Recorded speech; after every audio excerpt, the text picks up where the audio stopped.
Hello and welcome to another battle on WOT Tactics. I am on the Panzer SF well, anyway, on the German artillery Tier 4. I'm sorry, but I never can pronounce the model of this tank correctly. And we're on the airfield map, and I always do relatively well on this tank normally, and I would have quite a number of battles to show. But I've elected to show you this one because I get good results at the end. Enemy armor is destroyed. And as you can see, I start off very well. I managed to do some good damage. I managed to also destroy tanks, as you've seen, with a blind shot, which doesn't happen often. And it's a good battle overall anyway. Here, for instance, I'm trying to stop this advance by the enemy on the very side where I'm actually currently situated. And you can see the way I basically select the targets. For instance, T-34, certainly, Tier 5 medium tank, a threat. Critical hit. And I managed to actually deliver good damage. And basically I'm helping, there's quite a lot of tanks actually in that area of the map. There's a KV-1, there's a Marder, there's a Chinook. And we've basically secured that side, which is actually probably the most threatening one, because it's a direct run onto my position and then down onto the base. And when an 82 comes up, and again a favorite target for artillery, and I do a bit of pre-aiming here, which goes well. I don't actually stop him, but I do deliver a bit of damage, but should be able to stop it now with the next shot. And if I can track him, then he's easy prey to the rest of the team. In fact, I destroy it. So that's good. That's already 2 kills, highest on the team for the moment.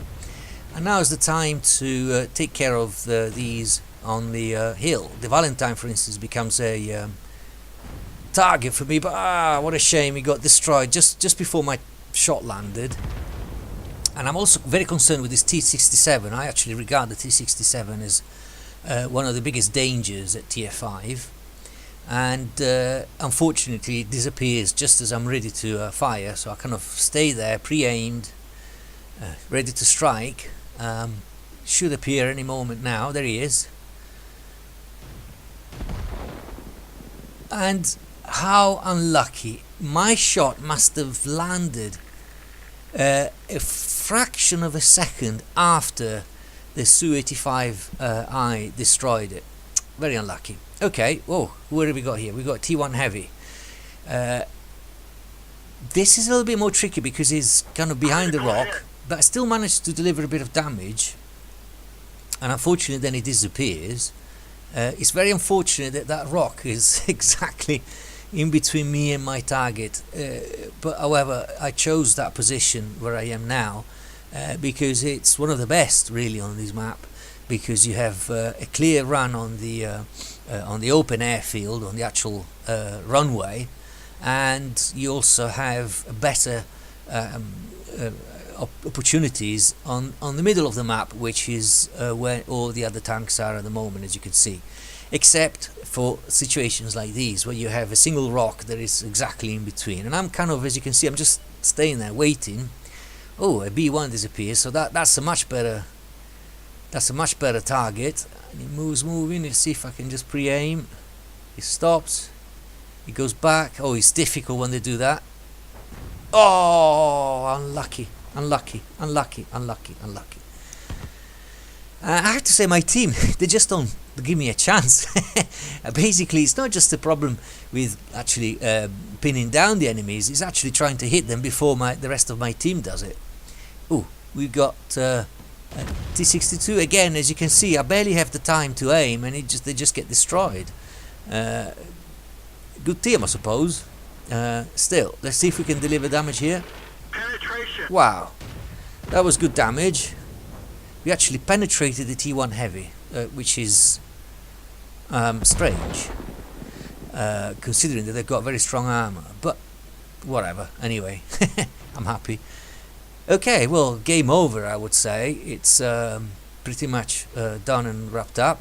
We've got only a Su-85 and an M37 on the enemy team. No worries there whatsoever. Even at hit point count, it's very comfortable. I mean, 2,000 hit points versus about 500.